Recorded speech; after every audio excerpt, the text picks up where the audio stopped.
오늘은 이 보상과 배상 네이버 카페에서요, 구독자분이 질문을 주시면서요, 보험사에서 산출 근거라고 하면서 합의금 산출 명세서를 보내오면서 합의를 제안을 했다고 합니다. 그래서 이 구독자분이 이 산출 명세서를 올려주셨는데요. 근데 황당하게 제가 계산한 금액이랑 10배 이상 차이 나네요. 그리고 제가 영상에서도 계속 강조했었죠. 웬만한 부상은 보험사에서 연구장에 인정 안 합니다. 그래서 오늘은요, 보험사에서 이렇게 제시한 산출 명세서 그 금액하고요, 제가 계산한 금액이 얼마나 차이가 나고 어떻게 차이가 나게 되는지 실제로 계산을 한번 해보겠습니다. 그리고 내가 부상당한 진단이 한시장애인지 영구장애인지 판단이 잘 안 가시는 분들은요, 아래에 있는 설명란에 링크로 들어오시거나 아니면은 네이버 검색창에 보상과 배상 검색을 하셔서 네이버 카페로 들어오셔가지고 질문을 주세요. 그러면은 그 부분은 제가 꼭 답변을 드리겠습니다. 자, 우선 카페 질문 내용을 한번 보겠습니다. 보험사가 제시한 금액에 대한 산출 근거를 보면요, 일단 과실을 30% 잡은 상태에서 산출을 했고요. 물론 이건 제가 판단하기에는 30% 안 나옵니다. 저는 제가 봤을 때 한 20% 정도 나올 것 같고요. 근데 우선 제가 CCTV나 블랙박스를 못 본 상황이기 때문에 그냥 일단 보험사가 주장하는 과실 30% 그대로 했다 치고 부상 부위하고 금액 산출 방식, 장애 유무 정도만 따져서 산정해 보겠습니다. 이분 같은 경우에 우선 진단명을 보면요, 이분이 잘못 기재해 있는데 ALC가 아니라 ACL입니다. 전방 십자인대의 의학 약어고요. 결론적으로 이분 같은 경우에는 십자인대 재건수를 한 건데요. 자, 여기 보시면은 보험사에서는 10% 한시 3년으로 해서요, 금액 얼마 계산되어 있습니까?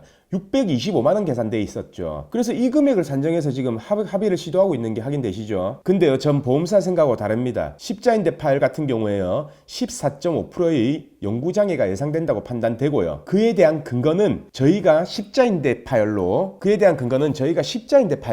법원에 신체 감정한 게 수백 건이에요. 아마 14.5% 영구장애 진단받은 감정서는요, 작은 규모의 보험사만큼은 있을 겁니다. 그래서 14.5%가 나온 법원 신체 감정서요, 저희가 직접 진행한 겁니다.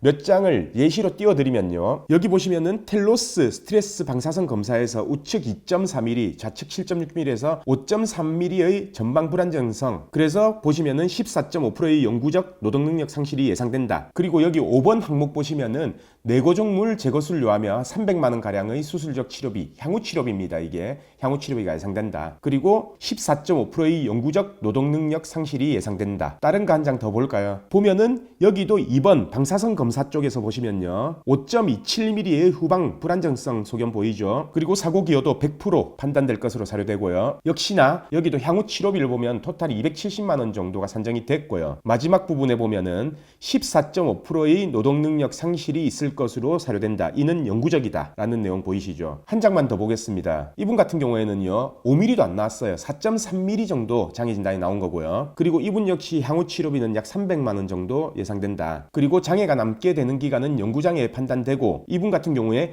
5mm가 안 나왔기 때문에 약 9.7%의 영구장애가 예상된다라고 이렇게 감정서가 왔습니다. 저희가 이거 말고도 한 100장은 더 있습니다. 우선 이 3장만 보여드렸고요. 그래서 일단 금액을 산정을 해볼게요. 아까 같은 케이스로 14.5%로 금액을 산정해 보겠습니다. 우선 일용근로자 임금으로 산정해도요, 이분 같은 경우에 37세시고 65세까지 28년이 남았기 때문에 336개월이 남은 거죠. 그러면 그에 대한 호프만 개수를 보면요, 여기 보시면 336의 호프만 개수는 209라고 표기되어 있습니다. 그럼 간략하게 계산해도요, 300만원의 14% 곱하기 209를 하게 되면요, 약 8,780만원 정도가 산정이 되고요. 거기에 과실 30%를 적용한다고 하더라도 6,150만원이 됩니다. 보험사에서 제시한 금액과 딱 10배 차이 나네요. 그럼 여기 보험사에서 제시한 위자료 부분을 볼까요? 보험사에서는 위자료를 89만원으로 산정했네요. 제가 그러면 한번 산정해볼까요?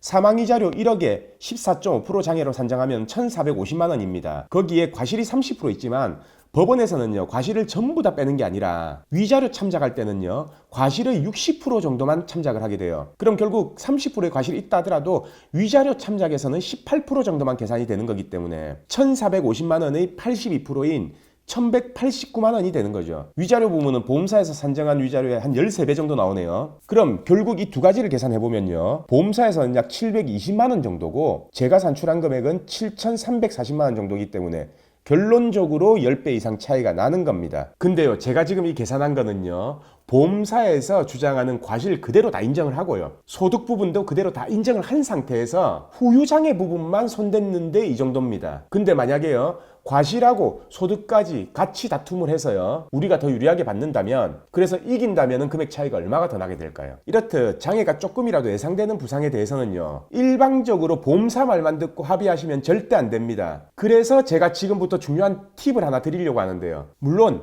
장애가 내가 나오는지 안 나오는지 모르겠다, 헷갈린다 라고 하시는 분들은 제가 여러 명의 전문가한테 물어보라고 했죠. 뭐 저희한테 물어보셔도 되고요. 근데요, 만약에 그것도 귀찮다, 그냥 보험사가 알아서 해주겠지 라고 이렇게 생각하시는 분들이 분명히 있을 겁니다. 그러면요, 이렇게 생각하시면 됩니다. 최소한 보험사가 한 시장에 뭐 한 5년 정도 넣었다, 3년 5년 넣었다 라고 하면요, 그거는 영구장애가 나올 수 있는지 없는지를 확실하게 의심을 해보셔야 됩니다. 그리고 만약에 보험사가 장애는 안 넣었지만 향후 치료비를 많이 넣었다, 그러면은 그거는 한시장애가 나올 가능성이 있는지를 의심을 해보셔야 되고요. 간혹 이러는 경우가 있습니다. 장애 부분은 나중에 나오면 주겠다, 그러니 장애 빼고 합의를 하자. 아니, 그럴 바에야 뭐 때문에 합의합니까? 그건 그냥 사람 심리 이용하는 겁니다. 사람 심리가요, 일단 합의서를 작성하면요, 그 다음부터는 여기에 대해 신경을 안 쓰게 돼요. 그러면은 나중에 후유장애에 대한 생각조차도 안 할 수도 있는 거고요. 그런 심리를 이용하는 게 지금 이 방법인 겁니다. 제가 말했었죠. 그런 식으로 합의를 하지 마시고, 만약에 돈이 필요하면은 가지급을 해서 쓰시면 된다. 이 가지급에 대해서 궁금하신 분들은요, 가지급 관련 영상 72회 영상을 참고하시면 되고요. 꼭 보시면 됩니다. 이렇듯 제가 설명드린 것처럼요,